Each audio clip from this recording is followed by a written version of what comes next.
Физички лица кои немаат лиценца за одржување на стамбени згради деновиве склучувале договори со станари на неколку објекти.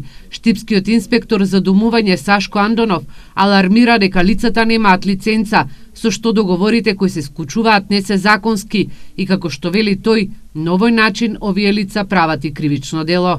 До инспекторатот за домување пристигна информации дека нелиценцирани физички лица собирале потписи и правеле договори со станарите, што е тоа кривично. Мислам, тие луѓе треба кривично да одговарат.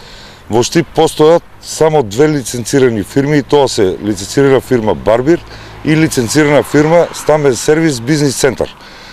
Граѓаните да бидат предупредени да склучуваат договори само со тие две фирми.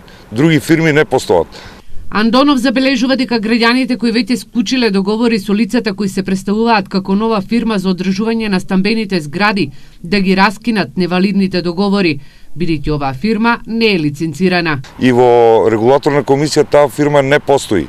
Значи, освен тие две фирми, што ги кажав, друга фирма во Штип не постои за одржување на хигиената во влезовите. Инспекторот за домување најави дека за овој случај ќе биде информирана и полицијата со цел граѓаните да не бидат измамени. Во Штип има вкупно 3500 станови кои подлежат на законот за домување.